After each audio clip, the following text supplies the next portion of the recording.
Mesdames, Messieurs, bonjour et bienvenue à cette nouvelle édition hebdomadaire de Nu Magazine. Les Nations Unies encouragent le gouvernement congolais à développer l'emploi des femmes dans leur programme anti-mines et invitent les États non encore signataires de la Convention d'Ottawa sur les mines antipersonnelles de la signer. Le représentant spécial adjoint chargé des opérations à l'est de la République démocratique du Congo, Abdallah Wafi, a soulevé ces questions dans son allocution prononcée à Goma le vendredi 4 avril lors de la commémoration de la Journée internationale de célébration, de sensibilisation et de la lutte anti-mines.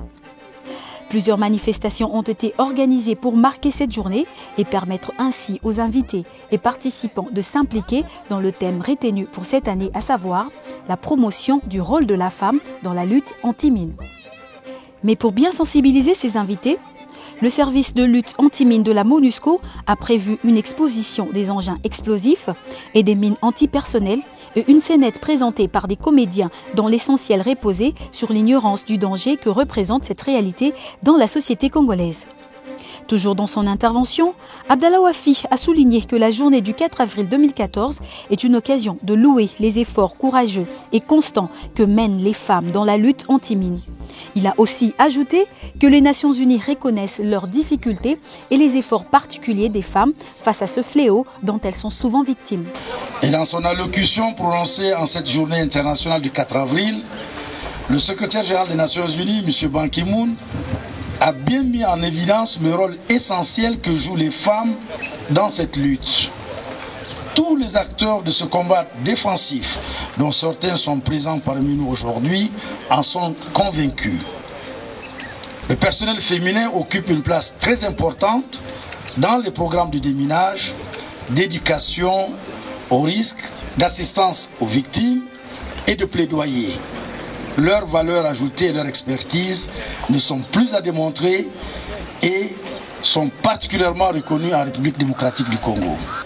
Aujourd'hui, c'est une journée particulière parce que la province du Nord Kivu est hélas parmi les provinces qui font la proie aux mines et à d'autres types d'explosifs, surtout dans l'étape post-conflit, après l'éradication du M23 et même de beaucoup d'autres groupes armés. Nous saluons donc cette cérémonie. Nous prenons acte de tous les messages qui ont été donnés.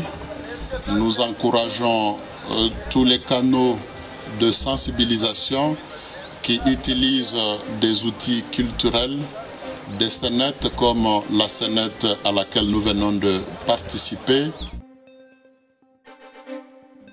En vue de renforcer le processus de modernisation de l'appareil judiciaire de la RDC, conformément à la loi numéro 13/011 du 11 avril 2013, votée par les deux chambres du Parlement congolais, le Conseil supérieur de la magistrature a organisé, avec l'appui de la MONUSCO du 4 au 5 avril dernier à Kinshasa, à la Maison de France, un atelier de renforcement de capacité des magistrats civils et militaires et autres membres de cet organe de la justice congolaise. Ce forum s'est focalisé essentiellement sur l'ordre judiciaire à travers une réflexion sur l'état de l'application de la loi du 11 avril 2013, un an après. Pour rappel, cet arsenal judiciaire a été voté pour renforcer le processus de modernisation de la justice avant sa promulgation le 1er juin 2013 par le président Kabila. Par conséquent, pour les participants, cet atelier a constitué le lieu approprié pour échanger sur les succès et les difficultés rencontrées dans sa mise en œuvre et également une opportunité de faire des propositions constructives à la fin de leur débat dans le cadre des réformes en chantier, surtout que la loi du 11 avril 2013 constitue une étape importante de la réforme judiciaire engagée depuis l'adoption de la Constitution. Par ailleurs, dans le contexte de cette nouvelle loi, il y a lieu de parler aussi de la Cour de cassation, juridiction ayant vocation à chapeauter toutes les juridictions de l'ordre judiciaire. La MONUSCO souhaiterait voir l'opérationnalisation effective de cette haute juridiction qui donnera son plein effet à la réforme judiciaire en cours.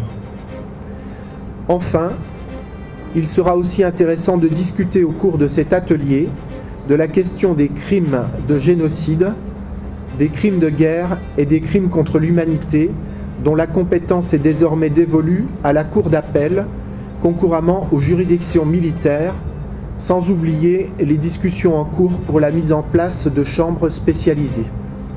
J'adresse mes très vifs remerciements à la MONUSCO, section appui à la justice et au PNUD, qui par leur appui logistique et financier ont, une fois de plus, permis la réalisation de cette activité. Les sections civiles de la MONUSCO, redéployées jusqu'à présent à l'est de la RDC, viennent renforcer la mission onusienne sur place, appuyer la protection de la population civile et aider à restaurer l'autorité de l'État avec l'appui de la force de la MONUSCO et d'une façon globale pour stabiliser la situation.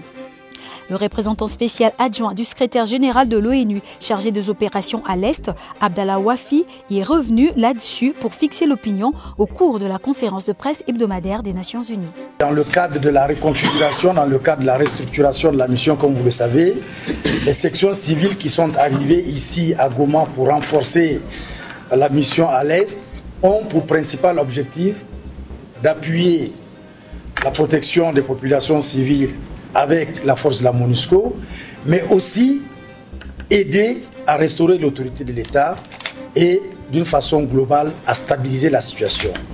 Parce que nous pensons que les opérations militaires, elles seules, à neutraliser les groupes armés, sans l'appui à la restauration de l'autorité de l'État, sans la présence de l'État congolais dans ces zones libérées, il ne saurait avoir une protection durable. C'est pour cela que la mission, dans le cadre de notre mandat, nous sommes en train de développer des stratégies pour pouvoir, avant, pendant, après les opérations militaires, voir comment nous allons soutenir non seulement les FARDC, mais aussi soutenir l'administration territoriale, la police, la justice, et de pouvoir vraiment restaurer là où elle n'existe pas et renforcer là où elle a une présence symbolique, l'autorité de l'État. Bien que le contrôle des mines ne relève pas du mandat de la MONUSCO, celle-ci demeure l'une des causes profondes à la base des conflits qui minent l'est de la RDC. Ce qui oblige la MONUSCO de s'y intéresser. D'ailleurs, c'est dans ce cadre qu'il faut comprendre la visite effectuée par le représentant spécial du secrétaire général de l'ONU et chef de la MONUSCO, Martin Kobler, dans la mine de Luoho, à Rubaya, dans le territoire de Massissi. Images et commentaires. La paix retrouvée dans la province du Nord Kivu donne une nouvelle opportunité aux opérateurs économiques de s'y établir et d'investir dans des projets durables, facteurs de stabilité et source d'emploi pour les jeunes, aujourd'hui cibles privilégiées des groupes armés. C'était à l'ouverture des travaux de la deuxième conférence sur la transparence, la gestion des ressources naturelles en RDC, tenue à Goma les 24 et 25 mars dernier. L'une des causes profondes des conflits au Nord Kivu est la richesse enfouie dans les sous-sols. L'exemple illustratif est la mine de Luoho à Rubaya. Au cœur des collines verdoyantes, 60 km de Goma, dans les territoires de Massissi, la cité de Rubaya constitue l'un de ces endroits qui regorgent des mines souterraines. Et comme corollaire, l'activité économique se résume à l'exploitation minière, souvent dans des conditions extrêmement dangereuses. Cette mine a longtemps souffert d'un conflit entre les exploitants artisanaux et le détenteur du titre minier. Alors, plusieurs négociations, la facilitation a été faite par le comité provincial de suivi et la tâche a été accordée à la MONUSCO, GEMAC, pour servir de médiation et parvenir à trouver le protocole d'accord pour préserver la paix sociale. Pour la MONUSCO et les Nations Unies, Rubaya est l'un de ces exemples où l'îlot de stabilité doit être transformé en îlot de prospérité. Le chef de la MONUSCO s'y est d'ailleurs rendu afin de constater des visu les conditions d'exploitation de ces minéraux. Je crois que c'est très important maintenant où nous avançons dans notre combat pour la paix d'exploiter les mines dans un système légal.